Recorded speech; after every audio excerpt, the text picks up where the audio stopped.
So as soon as that clicks in my brain, I say, okay, you're not going to do anything. I'm going to do something. So I turn around.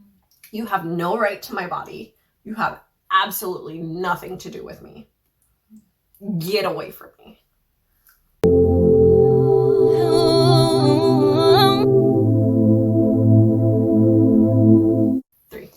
Hola nenes, and welcome back to my channel. So today we have G again, but this time we are doing a mukbang, and we are going to be eating some Wendy's. So I'll show you guys what I got, and G can show you what she got. Actually, you go first. Okay, so I can explain. I got the crispy chicken hamburger, and then I got fries and chicken nuggets with bacon sauce. Spicy chicken nuggets. Oh, spicy chicken nuggets? Okay. Yes. Fries. And then got me Frosty. And that one's mine. lemonade. Yeah, you're right. Okay. I guess that's hers. And I pretty much got the same thing. So I got spicy chicken nuggets. I also got some napkins. I got fries, but most of them are down here. I know, G. I know that you're getting restless here. No, you're fine. But just calm down. And I got a lettuce wrapped chicken. Same thing, just healthier. Okay. So Okay. I'm on a diet, so I can't have the buns, but definitely can have the meat. So this is what it looks like. It does not look nutritious at all. It does not. But I'm on the struggle bus. I'm lucky I can even have this. So let's jump right in. Where's your phone? Okay, guys, so let's just jump in with another story time. So, G, is there any specific topic you want to go into? I feel like this is a heart-to-heart kind of moment.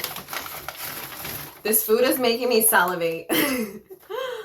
So bad. What else do you want to talk about? Okay, so since we got into this topic a little bit earlier today, I want to go back into it. Let's talk about how we felt like we needed to change in order to be friends with our people, like our Hispanic friends. So I really felt like I didn't fit in with anybody. I didn't fit in with the white kids. I didn't fit in with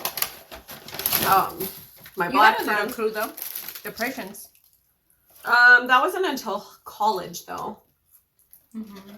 And that's why I say I really didn't feel like I had any friends when I was younger, because I felt so alone. I was in this depressed mood, and I was in this depressed state that it was hard for people to see who I really was.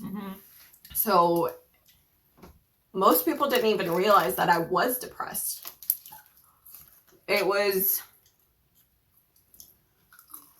actually Jessie who came up to me once. And she said, are you just gonna use it? Yeah. I'll get permission from her. Otherwise I'll bleep her name out. It wasn't until Jessie, she came right up to me and she said, you know, I can tell the difference between your real and fake smile. And I just smiled at her, obviously a fake smile. And I said, what do you mean? And she just knew that I wasn't happy. She could tell that I was sad. So I think there's like certain people that can just tell those kinds of things just by looking at your eyes, which is pretty scary to me. but nobody else could see that I was so out of place and I felt like I didn't belong anywhere. So it was just hard. I really think I tried to fit in somewhere. I would change myself to be a certain way with one group of friends, and then I would change my entire personality to fit in with these other groups of kids. Do you think you did that when you were younger? Yeah. I guess we all. Yeah. I like. Espérate. ¿Qué te estoy tragando yo? Se me olvidó todo. You have to forgive G because when she sees food, No, okay. she's gone. No, like I know I've also done it because when we were in high school, you know, how you like started hanging with the Latinos, like. I knew that wasn't you though. Yeah, you knew. I knew that you were just because she would act fresa. She would act like she was better than other people, but just because they got that in her head, that's how she was. Yeah. So she kind of took on this persona, and I would look at her and I'd be like, I don't know what you're doing right now. You're just doing the most. Yeah. So yeah. I think what I really didn't like about hanging out with our Hispanic friends and Latino friends is that at a certain point they had told me you can't be friends with both them and us. Oh yeah. You have to choose. Yeah. And that took me aback. You're nobody to tell me who I can and cannot hang out with. I'm not going to choose sides. Yeah. Because if you're making me choose which friends to hang out with, I'm going to go with them. Because why are you trying to limit who I hang out? Yes. Why are you trying to limit who I hang out with? I just thought that part was messed up. I did not like that at all. And I think they didn't like us because we kind of broke all of their rules and expectations. We didn't just hang out with them. We hung out with a little bit of the crew here, the group over here. So it was never a definitive group that we belonged to. It was your friends, my friends, wherever we could go. It was just hard. I think it was hard. And I think the hardest was, in our culture, it's really machista, I would say. So in English, it's more, it's a culture where guys rule and girls are kind of in the background. So as the female, you're expected to I don't even know how to chauvinist. Yeah, that's what it is. So it's a male chauvinist is the direct translation. And if you don't know what that means, it basically means that women are below men. And women are expected to be the homemaker and, you know, not work, take care of the kids, feed the family, this and that, right? So we have never really let that be a part of us. I think we've always believed in equality. We pushed the boundaries there. But a lot of our friends, that was their mindset. So I think that's where cultures clashed, and I would go up against guys. G would go up against guys. Just challenge them. Yeah. But I think it was that, though. It was just... They didn't like that. We didn't bow down to them.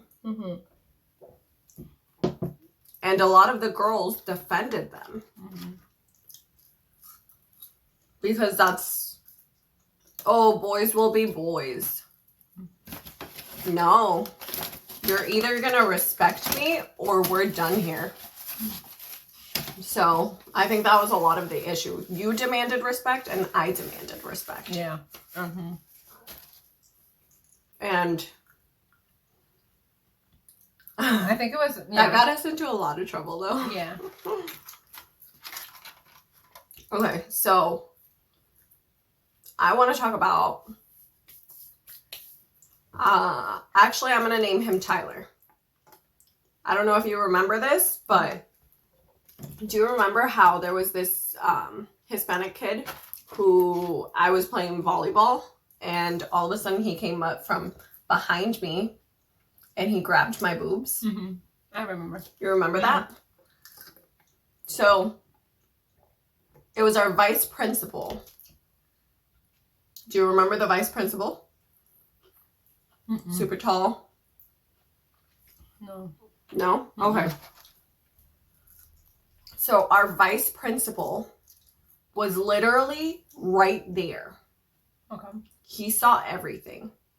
I turned around and I saw that it was Tyler. And obviously I didn't react right away because the principal's right there. Obviously he's going to get in trouble. He just physically assaulted me. He sexually assaulted me. I take one look at the principal, the vice principal. He starts laughing. Wow. You don't remember this? Not that I... You don't remember that? No. Okay. Maybe you have said it before, but I don't remember. Well, you weren't there. But, I mean, maybe you told me about it. Well, you knew I hated him for a long time. So, the vice principal literally starts laughing. He saw everything, and I realized he wasn't going to do anything. So as soon as that clicks in my brain, I say, okay, you're not going to do anything. I'm going to do something. So I turned around and I punched. Oops. Okay, so so I'll rewind it. That way I don't include his name. Yeah. So I turn around and I aim to punch him. Not the vice principal, obviously, but my assailant. I try to punch him, but he obviously pulls back and I miss him. I miss him completely. So he starts taking off and I start taking off. I literally went hunting for this guy. I was not going to let him get away with it. Was this in high school? This was in middle school. Middle school? Okay. I wasn't. It might have been when you were not there. I wasn't. Oh, okay. That's why I don't remember. But Alex was there. Wait, then how do you remember that? Oh, I must have told you. Yeah, you must have told me. Yes, está melting. Oh, okay. So I literally take off running because he's not going to get away with touching me. Yeah. And you're not going to disrespect me like that. And obviously I was a hothead back then. You remember what a hothead I was. Back in the day, okay? But he literally sexually assaulted me and there was zero repercussions. So I knew that the vice principal couldn't say sit to me. Yeah, he couldn't say anything to me because he had watched what happened. Didn't do anything. Just let him get away with touching me. So he had obviously dropped to the floor and my friends literally had to pull me back because I was furious. You are not, like, initially you're stunned. So I was looking around to see if anybody had seen that and if anyone was going to say anything.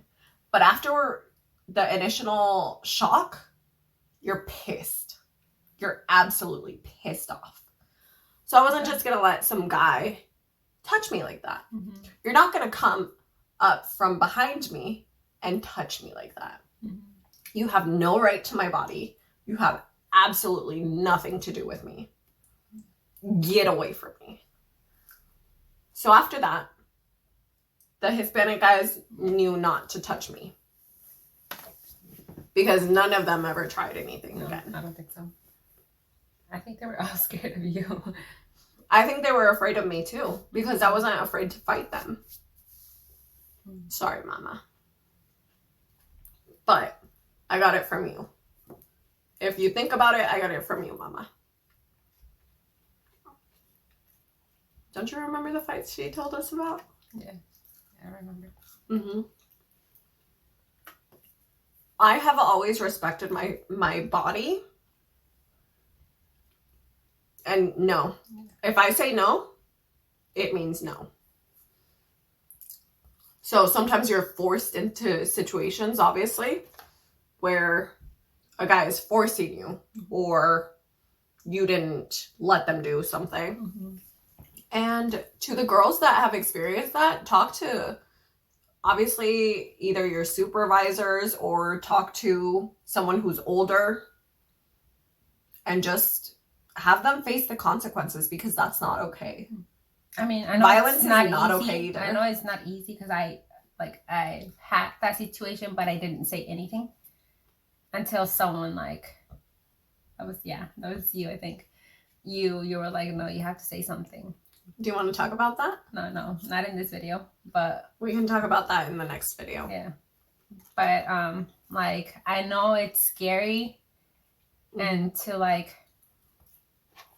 talk about it, but yeah, you shouldn't let anyone disrespect you. So, yeah. I just think it becomes so numbing. You know, I feel like sometimes you let it happen or let it go. No, I guess because when it happened to me, I just it wasn't not a big deal, but it was just it was a big deal. At that moment, it was just no, it hurt didn't. You. No, but I mean, it didn't not until later that hit me, you know, when you're there, the initial shock. When you're there, you're just because when you came to me, you were completely wrecked. Yeah.